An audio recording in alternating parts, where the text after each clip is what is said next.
Hello.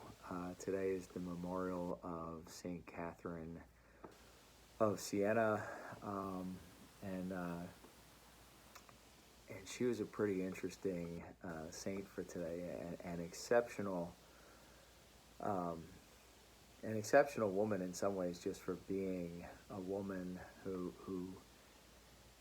in her time period in our church to have had such influence on the political landscape and on our history is remarkable. And and then we have in the gospel, kind of going right along with her today. Amen, amen, I say to you, whoever receives the one I send receives me.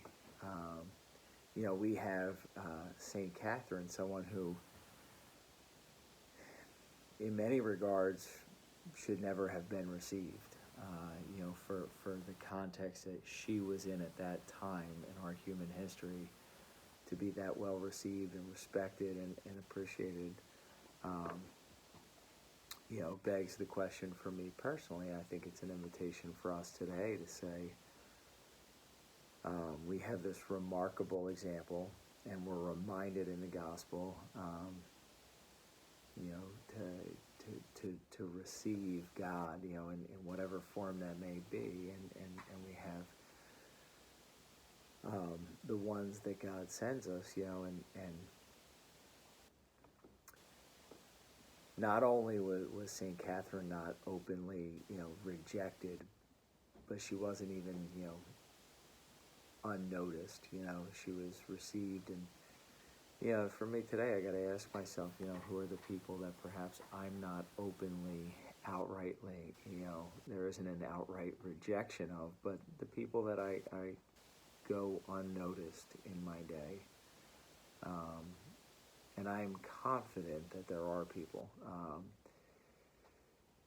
And I was even thinking just now of the people who perhaps I don't even have an interaction with today, but once or even a couple of times today, there might be someone that I think of, that I'm reminded of in some way, and for whatever reason they cross my mind, and it could be a friend or a colleague or even a sibling, and if that person comes to mind two or three times,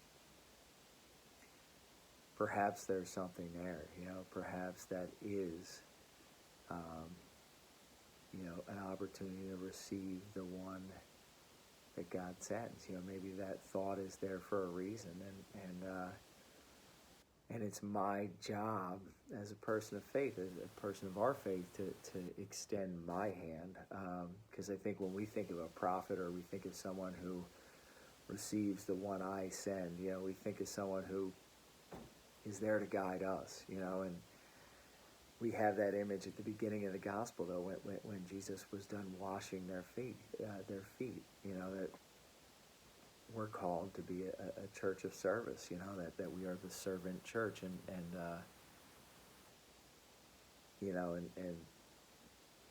the one that God is sending our way does not in any way, shape, or form imply that they're there for us. That perhaps there's someone in our lives today that we're being called to be there for. And I use that example of sometimes someone comes to mind, a couple of times, and I just think of them and say, oh, okay, but I'm really distracted. I've got a to-do list, and I forget, or I just think of them and move on. And I used that example this morning because I've already had a couple of people that I would not otherwise make any effort with. But because of today's gospel and the example of St. Catherine, those are the ones that I know that I normally would not receive. But today on my way home, I've got an hour and a half ride in front of me, and I will, I'll pick up the phone and extend a hand and just reach out and have a conversation. So wherever you may find the one that God has sent. You know, that today be an opportunity for you to receive that individual and to be honest with ourselves and ask ourselves where that person is in our life today. Hope you're having a wonderful day. And I hope the weather is as good on Thursday as it is when I'm receiving this, recording this rather. And I hope you're all safe and doing well. And until next week, I wish you well.